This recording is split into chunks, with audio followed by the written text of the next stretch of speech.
Hello, today I'm going to show you how to fix Pinterest picture not showing. Let's start. To start, open the Pinterest app.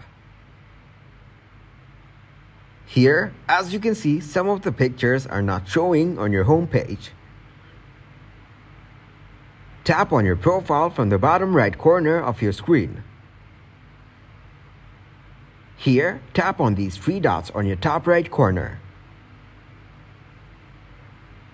Tap on Settings. Here, go to Privacy and Data. Scroll down and tap on Clear App Cache. It will clear unnecessary data and bugs from the app. Now go back to the home page. As you can see, you are now able to see different pictures here.